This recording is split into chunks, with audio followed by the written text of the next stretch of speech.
Welcome to Kwiiz Success, India's trusted platform for IIT JEE and NEET.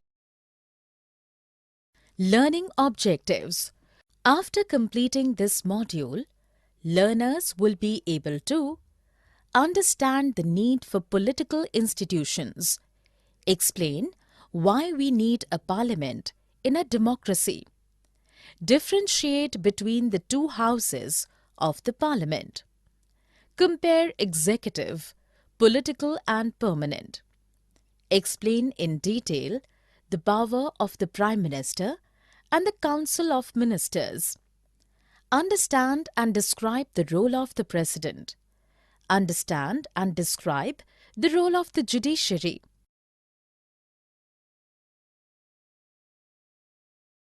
Working of institutions.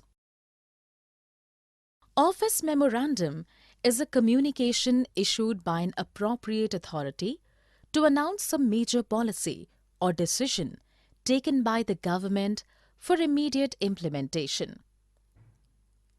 The decision makers.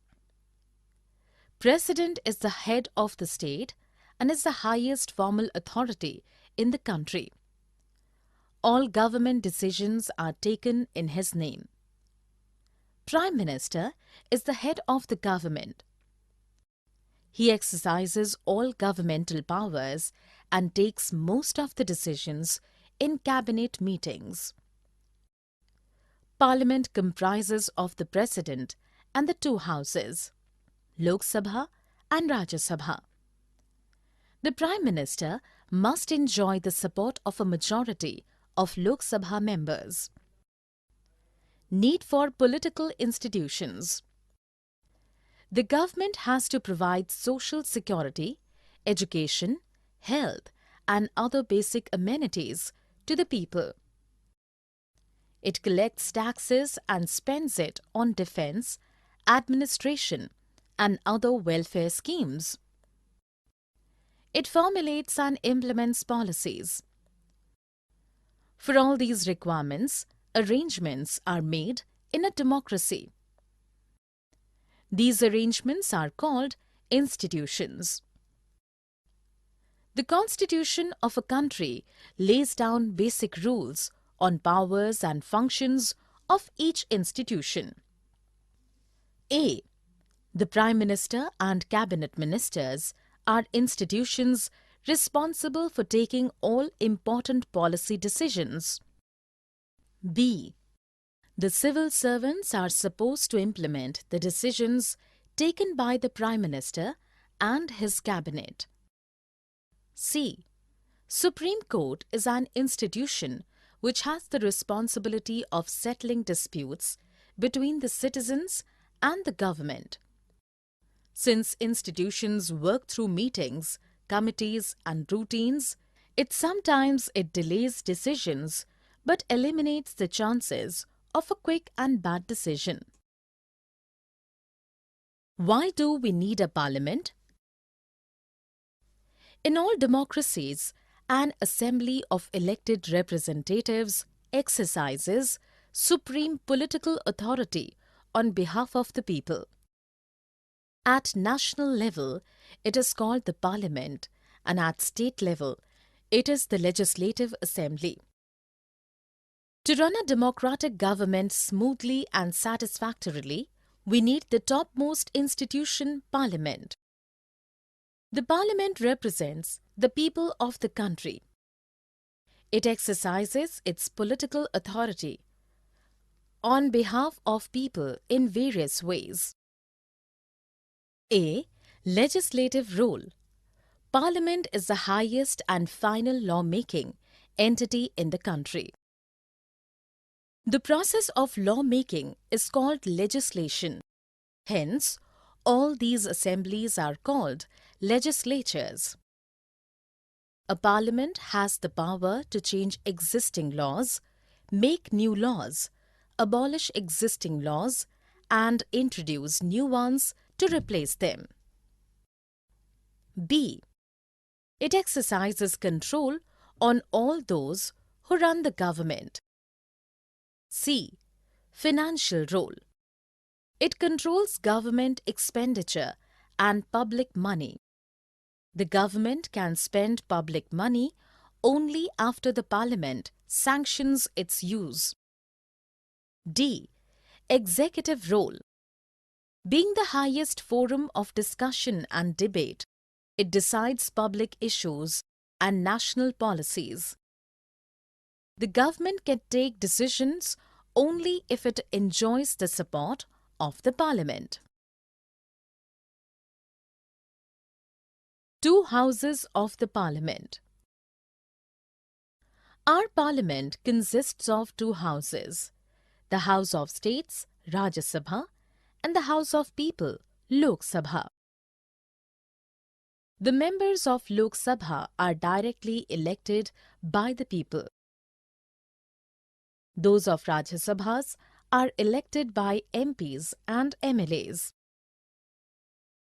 The total number of elected members in Lok Sabha is 543 plus 2 Anglo-Indian nominated members.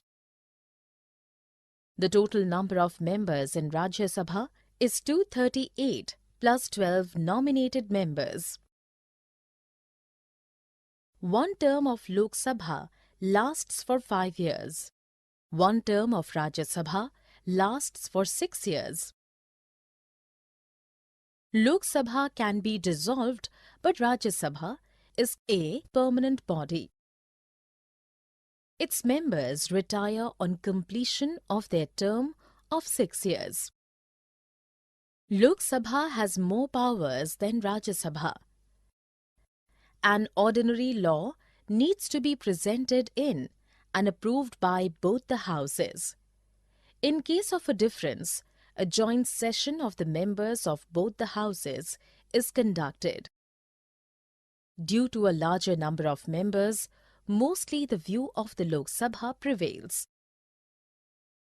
The Lok Sabha enjoys more power in money matters. A budget or money bill passed by the Lok Sabha cannot be rejected by the Rajya Sabha. The Rajya Sabha can, at most, delay it for 14 days or suggest changes. The Lok Sabha may not necessarily accept the changes. The Lok Sabha controls the Council of Ministers. The person enjoying support of a majority of Lok Sabha members becomes the Prime Minister. If a majority of Lok Sabha members say they have no confidence in the Council of Ministers, the Prime Minister and his ministers have to quit. The Rajya Sabha does not enjoy this power. Executive level. At different levels of government, there are functionaries who take day-to-day decisions and implement them on behalf of the people. They are only in charge of execution of the government policies. Since they are only executing, they are called executives. There are two categories of executives in a democracy. Political executive. The first category includes leaders that are elected by the people for a specific duration. They are called political executives. Elected ministers, the Prime Minister and his Council of Ministers fall in this category. They act on behalf of the people and are answerable to the people who elected them. They take big decisions.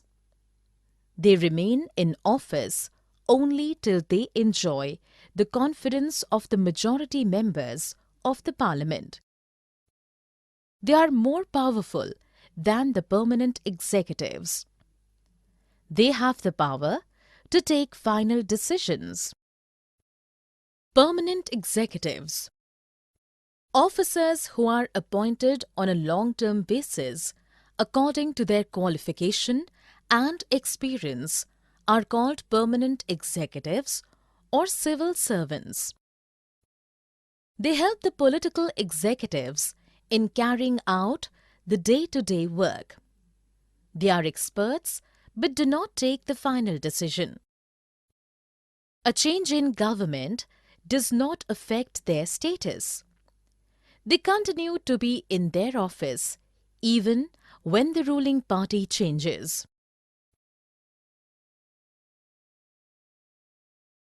Prime Minister and Council of Ministers. Prime Minister is the most important political institution in the country. The President appoints the leader of the majority party or that of the coalition parties who commands a majority in the Lok Sabha as the Prime Minister. The Prime Minister does not have a fixed tenure. He remains in power till he is the leader of the majority party or coalition. The Prime Minister works through his Council of Ministers. It comprises of some 60 to 80 ministers of different ranks. Cabinet ministers are top-level leaders of the ruling party or parties. They are in charge of important ministries. Cabinet is the inner ring of the council. There are about 20 ministers of cabinet rank. Ministers of state with independent charge.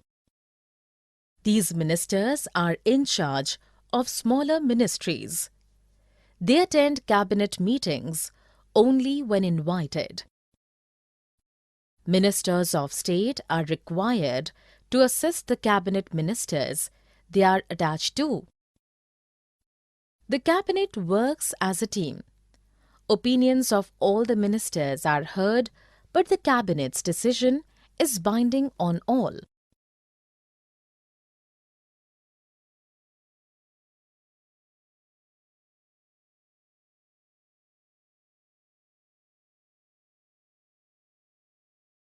Head of the state. President. The President is the head of the state. Though all decisions are taken in his name, he has nominal powers. He is not elected directly by the people. He is elected by the MPs and the MLAs. He appoints the Prime Minister, the Chief Justice of India, the judges of Supreme Court and the High Courts of the states, the governors of the states, the election commissioners, ambassadors to other countries, etc. A bill becomes a law only after the President gives his assent to it. All international treaties and agreements are made in the name of the President. He is the head or supreme commander of the defense forces. When no party or coalition gets majority, the President can choose a person who he thinks shall be able to get majority support in the Lok Sabha. Judiciary. All the courts at different levels in a country put together are called the judiciary. India has one of the most powerful judiciaries in the world. It is independent of the executive and the legislature. It includes the Supreme Court, High Courts, District Courts and the courts at local level. India has an integrated judiciary as the Supreme Court controls the judicial administration in the country. It can settle disputes between the citizens, between government and citizens, between states, between government at state and union level. The Supreme Court and the High Courts have the power to interpret the Constitution. If a law passed by the legislature violates the Constitution, the Supreme Court can declare it invalid. It protects the fundamental rights of the people of India and prevents misuse of power by the executive or the legislature. Summary. Let us summarize what we have learned. Office Memorandum is a communication issued by an appropriate authority to announce a major policy or decision taken by the government for immediate implementation. The government makes arrangement for welfare schemes, defense and administrations, etc. These arrangements are called institutions. To run a democratic government smoothly and satisfactorily, we need the topmost institution, Parliament. Our Parliament consists of two houses, the House of States, Rajya Sabha, and the House of People, Lok Sabha. Lok Sabha has more powers than Rajya Sabha.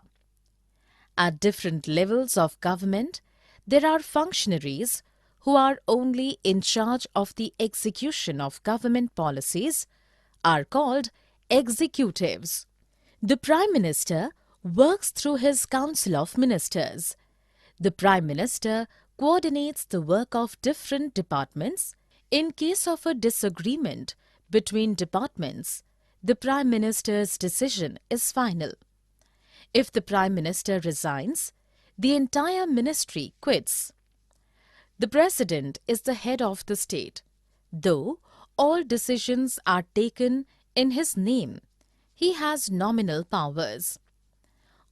Friends, welcome to Kwiiz Success. Now, there's no need to memorize without understanding. Our innovative learning technique helps you grasp concepts easily and effectively. Here, you'll find the perfect combination of 3D animated videos, AI-powered test series, and ebooks enriched with MCQs and mind maps. We offer the foundation course for class 8 to 10 students and the success blueprint course for class 11 and 12 students, providing a real exam experience and a boost in confidence. All our courses are designed by IIT and IIM alumni to ensure top quality learning. Whether it's an engineering entrance, medical entrance, or any competitive exam, success is now in your hands. Thousands of students have already benefited and now it's your turn. Study from home, at your own time, and at your own convenience. Visit www.success.org.in or scan the QR code to download the Kwiiz Success mobile app for free. Take mock tests, practice regularly, and see real improvement in your scores. Please subscribe our YouTube channel, Kwiiz Success. Also share it with your friends. Thank you.